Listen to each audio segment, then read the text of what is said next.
اس معنی میں نہیں کہہ رہا. پھر دوسرا معنی کیا ہو سکتا ہے؟ جب کسی کو تسلی دینی ہو، حوصلہ افزائی کرنی ہو، اور کسی کا مقام اور مرتبہ اور شان اور منظر ساری دنیا کے سامنے اجاگر کر کے ظاہر کرنا مقصود ہو، تاکہ ہر کسی کے سامنے شان کھل کر سامنے آ جائے. پھر کسی کو کہتے ہوئے سمجھ آتی ہے کہ آج تو تیرے مقام اور مرتبے کو لوگ نہیں نہ مان رہے.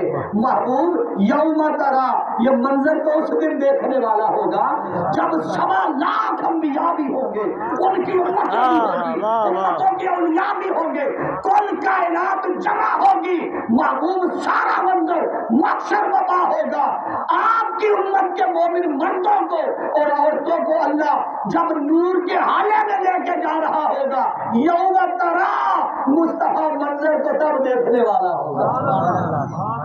بولیے محبوب منظر تو آپ دیکھ رہے ہیں. آپ میں سے کسی کے ذہن میں ممکن ہے بات آ یہ بات آ جائے کہ یہ بات کہنے کی ہی کیا ضرورت ہے کہ یوم ترا اس دن دیکھنا. متوجہ رہیے، مفسرین نے لکھا اس کے پیچھے اسباب تھے کہ تاجدار کائنات صلی اللہ تعالی علیہ وسلم ہر وقت اپنی امت کے بارے میں پریشان رہتے، ہم زدہ رہتے، اور سجدوں میں جاتے ہوئے اٹھتے بیٹھتے آتے جاتے حضور اپنی امت کے لیے دعائیں مانگا کرتے. یہاں تک کہ قرآن مجید میں سورہ ابراہیم میں ایک دعا ہے، اللہ رب العزت نے اس دعا کا ذکر کیا اور حضور وہ دعا مانگتے. قرآن نے ذکر کیا، فرمایا رب انہن اضللن کثیرا من الناس فمن تبعنی فانہ منی ومن عصانی فانک غفور رحیم. آقا یہ دعا پڑھتے اور پڑھ کر آقا علیہ السلام اللہ کے حضور گریہ اداری کرتے. اللہ رب العزت نے جب یہ دیکھا نا کہ میرا محبوب ہر وقت اپنی امت کے بارے میں پریشان رہتا ہے، اللہ نے جبریل کو بھیجا. فرمایا جبریل جا ذرا یار کو تسلی دے، جا یار کو محبوب کو حوصلہ دے کہ محبوب غم نہ کر، پریشان نہ ہو.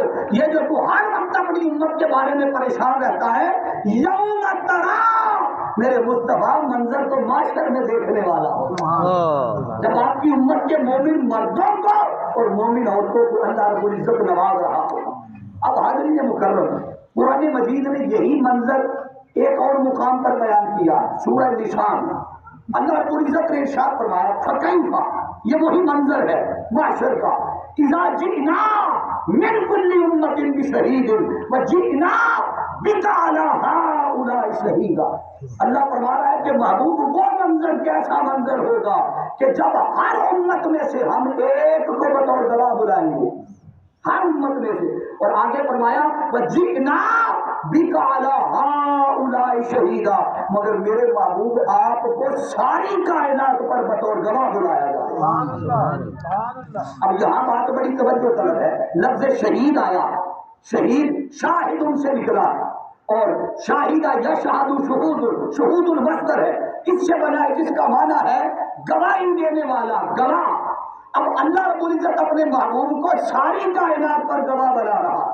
بھائی گواہی اگر سیدنا صدیق اکبر رضی اللہ تعالیٰ عنہ پر آتا دے تو بات سمجھ میں آتی ہے، عمر فاروق پر گواہی دے تو سمجھ آتی ہے. زمانہ ایک ہے، علاقہ ایک ہے، جگہ ایک ہے، اٹھنا بیٹھنا لینا دینا میل ملاپ ہے.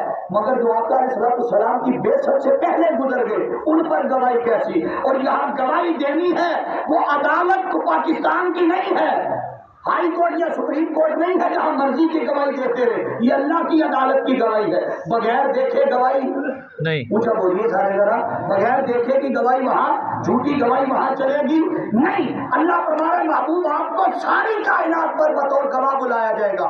تو باری تعالیٰ وہ جو پہلے گزر گئے ان پر گواہی کیسی؟ توجہ کیجیے، آقا علیہ السلام کی حدیث پاک سے جواب دینے لگا ہوں.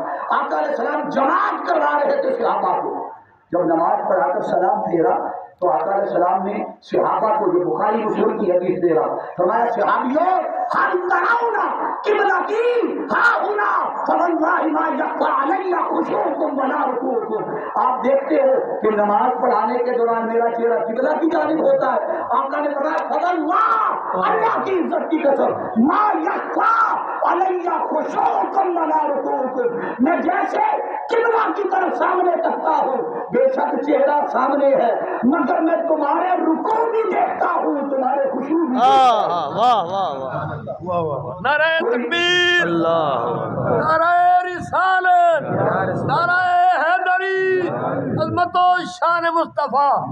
اب توجہ کیجیے گا، دو لفظ استعمال حدیث پاک میں ہوئے ہیں، ما یخفی علی خشوعکم ولا رکوعکم.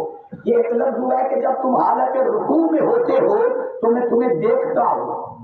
کوئی مسلک کہہ سکتا ہے، کوئی اپنی سوچ اور فکر کے مطابق یہ نتیجہ حاصل کر سکتا ہے، یہ تو ظاہری عمل ہے رکوع کا کرنا. تو مصلی پہ امام کھڑا ہو تو کانی آنکھ کر کے دائیں بائیں 2 4 5 بندوں کو تو بندہ کانی آنکھ سے دیکھ ہی لیتا ہے کیا کر رہا ہے. تو یہ تو کوئی کمال نہیں. چلے اس کو نکال دے چند لمحوں کے لیے، مگر ایک لفظ اور بھی استعمال ہوا، وہ ہے خشوعکم. یہ رکوعکم تو ظاہری حالت ہے، خشوعکم ظاہری حالت نہیں، یہ تیرے اندر کی حالت اور کیفیت کا ہے. میرا مصطفیٰ تیرا ظاہر بھی جانتے ہیں، تیرا باطن بھی جانتے ہیں. بولیے اسی دن کی بات قرآن میں ایک اور مقام پر بھی کئی درجنوں آیات ہیں، مگر دامن میں تمہیں گنجائش کم ہے. میں ایک اور آیت لینا چاہتا ہوں، 24ویں پارے میں چلے جائیے، سورہ زمر آیت نمبر 73 کوٹ کر رہا. قرآن نے کہا وسیق الذین اتقوا ربهم الی الجنۃ زمرا حتی اذا جاءوها وفتحت ابوابها وقال لهم خزنتها سلام علیکم طبتم فادخلوها خالدین. اللہ فرماتا ہے محبوب وہ منظر کیسا منظر ہوگا کہ جب آپ کی امت کے تقوی والے لوگ، اب متوجہ رہیے گا، آپ کی امت کے بولیے سارے کون سے؟ وسیق الذین اتقوا تقوی والے لوگ ربهم الی الجنۃ زمرا. جب وہ انعام و اکرام لے کر، جنت کی بشارت لے کر، خوشخبری لے کر جب وہ جنت کی طرف بڑھیں گے، اب منظر متوجہ رہ کے سنیے گا. فرمایا ابھی وہ جنت کے دروازے پہ پہنچیں گے نہیں، فتحت ابوابها، دروازے پہلے ہی کھول دیے جائیں گے. بولیے دروازے جنت کے پہلے کھول. اب سوچیے ذرا، قانون اور اصول اور ضابطہ اور طریقہ اور اصول کیا ہے؟ جو شخص بھی وہاں جائے گا، جس کا جی کرے گا منہ اٹھا کے وہ داخل نہیں ہو جائے گا جنت میں، نہیں. وہاں پہلے میزان پہ جائے گا، اپنا نامہ اعمال دے گا، نامہ اعمال تولا جائے گا. جب تولا جائے گا اس کے ہاتھ میں ایک سرٹیفکیٹ دیا جائے گا جسے آپ کی زبان میں کلیئرنس سرٹیفکیٹ کہتے ہیں. آپ لیتے ہیں نا کلیئرنس سرٹیفکیٹ، اس کا کھاتا کلیئر ہے. بولیے اس کا کھاتا کلیئر ہے، حساب کتاب ہو گیا. اب وہ حساب کتاب لے گا، کلیئرنس سرٹیفکیٹ لے گا، پھر وہ جنت کی طرف جائے گا. جنت کے دروازے پہ دربان کھڑے ہیں، وہ دربانوں کو دکھائے گا لے بھی میرا حساب کلیئر. وہ کہیں گے چل داخل ہو جا. مگر قرآن یہاں کیا کہہ رہا؟ وہ کہہ رہا ہے فتحت ابوابها، وہ ابھی پہنچیں گے نہیں، دروازے پہلے کھول دیے جائیں گے. سوال چھوڑ رہا ہوں آپ کے سامنے، بتاؤ یہ کون ہے جو ان جنتیوں کے پہنچنے سے پہلے دروازے کھلوا رہا ہے؟ وہ کون ہے جو دروازے؟ ہاں یہ جس کے لیے رب اس معاشر کے منظر کو سجا رہا، مقام بتا رہا ہے، وہ مصطفیٰ بھی تو وہی موجود ہے، وہ آقا کی ذات بھی تو وہی موجود ہے. آقا کی نگرانی میں، آقا کی موجودگی میں وہ منظر بنایا جا رہا ہے، اور آقا اپنے امتیوں کے پہنچنے سے پہلے دروازے کھلوا رہے ہیں. سبب کیا ہے؟ تاکہ میرا امتی آئے، اسے کھڑے ہو کے انتظار نہ کرنا پڑے. ادھر سے آئے، فرشتوں دروازے پہلے کھول دو، میرا امتی آ رہا ہے. یہ اسے پروٹوکول دیا جا رہا ہے کہ اس کے پہنچنے سے پہلے دروازے کھول دیے جائے تاکہ انتظار نہ کرے، سیدھا جنت میں داخل ہو جائے. اور اس پر میں پیر نصیر الدین نصیر گولڈا شریف والے آپ کی ایک خاص بات عرض کرنا چاہتا ہوں. اور آپ نے وہ بات ایک مصرے میں بیان کی ہے. مصرے میں آپ نے فرمایا جو سارے اٹھا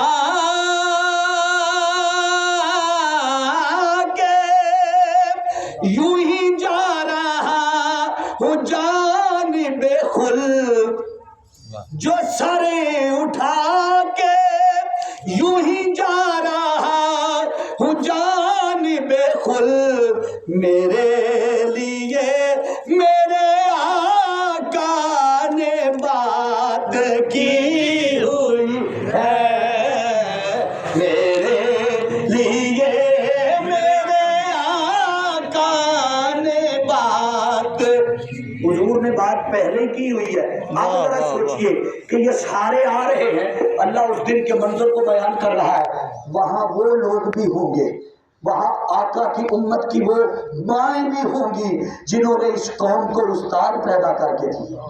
وہاں وہ مائیں بھی ہوں گی، وہاں وہ باپ بھی ہوں گے جنہوں نے اس قوم اور معاشرے کو سنوارنے کے لیے ایسے ایسے بیٹے پیدا کر کے دیے کہ جنہوں نے اپنے علاقے اور اپنے پورے دور روشن کر دیے علم کے ذریعے۔ سوچو اگر ایک تقویٰ رکھنے والے کو یہ پروٹوکول مل رہا ہے، سوچئے وہاں استاد کی شان کا عالم کیا ہوگا۔ واہ واہ۔ حاضرین جی احتشام، اب میں یہاں تھوڑا سا منظر قرآن کے ایک اور روح سے بیان کرنے لگا، تھکے نہیں ہیں تو سبحان اللہ فرمائیں ذرا۔ سبحان اللہ۔ قرآن کہتا ہے وَقَضَىٰ رَبُّكَ أَلَّا تَعْبُدُوا إِلَّا إِيَّاهُ وَبِالْوَالِدَيْنِ إِحْسَانًا۔ قرآن کہتا ہے لوگوں سن لو، وَقَضَىٰ رَبُّكَ أَلَّا تَعْبُدُوا، اللہ کے سوا کسی کی عبادت۔ اب بولیے سارے ذرا، آسان موضوع، پہلا تھوڑا سا مشکل تھا، اگلا حصہ آسان ہے، اور اختتام میں یسعیٰ نورہم پہ جا کے کر دوں گا۔ توجہ کیجئے گا، فرمایا اللہ کے سوا کسی کی عبادت نہ کرو، وَبِالْوَالِدَيْنِ إِحْسَانًا، اور ساتھ ہی فرمایا والدین کے ساتھ احسان کرو، نیکی کرو۔ اب سوچئے ذرا، اللہ رب العزت نے اتنا بڑا، اور ٹائمنگ کا مجھے بتا دیجیے گا، بے شک میں اپنے وقت پہ چھوڑوں گا، مجھے اندازہ ہے 11:15 تک کا سارا یا آئیڈیا کیا ہے، تو مجھے امید ہے یا میں اس پہ ختم کر دوں گا انشاءاللہ۔